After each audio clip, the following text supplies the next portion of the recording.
Vale, i ara l'ajuda amb els altres 3 exercicis de variats. Vale. El 22B, si us fixeu, és un trapezi al qual li hem llevat la part blanca, perquè tu has de calcular l'àrea pintada. Per tant, per a trobar només aquests dos trossets, el que pots fer és calcular l'àrea de tot el trapezi i després li lleves, li restes l'àrea que està baix, que és la del triangle, i només te quedaran aquests dos trossets. Vale, l'àrea del trapezi és superfàcil, perquè resulta que la teniu així, base major més base menor partit per 2 per altura. Resulta que la base major la teniu, i la base menor també.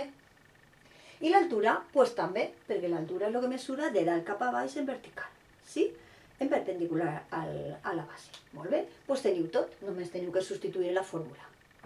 I què passa en el triangle? Doncs el triangle també. Resulta que la base del triangle són 20 centímetres i l'altura la tenim també, perquè mesura exactament el mateix. Així que l'àrea del triangle, base per altura, partit per 2. No n'hi ha problema. Feu la resta i me doneu la solució amb les unitats. Recordeu que si són centímetres, l'àrea serà centímetres quadrats. Val?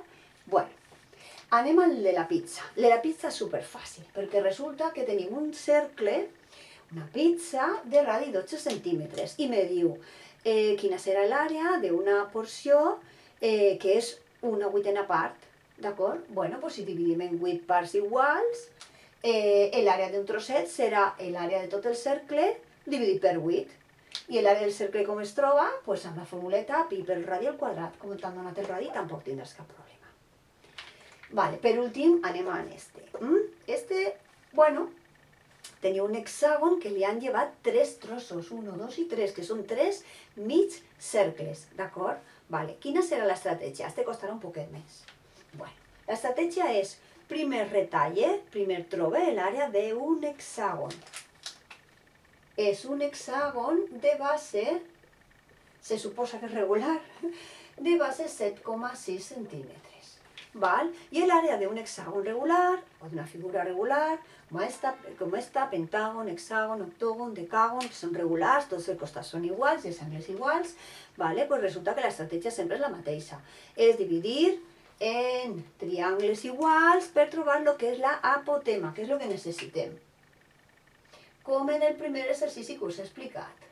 Recordeu que l'àrea de l'hexàgon és perímetre per apotema partit per 2. Ap de apotema, no confondre amb A d'altura. Ap de apotema. Quina és l'apotema?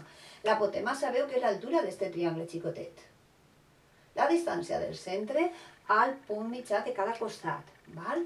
Bueno, i què he de fer? Pues igual que en el 22A de la pàgina 196, he de treure fora aquest triangle, però només este trosset, perquè este és rectangle i ahí tenim que esto mesurarà 7,6.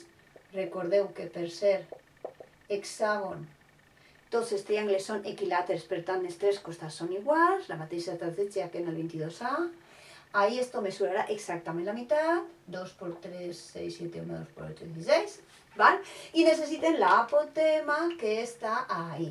X és l'apotema. Així que igual que en l'estratègia del 22A, tindrem que utilitzar Pitàgores per treure X. Quan tingués X ja tens l'apotema. Què serà el perímetre? 7,6, 7,6, 7,6, 7,6 multiplicat per 6. Bueno, substitueixes i ja tens l'àrea de l'hexàgon.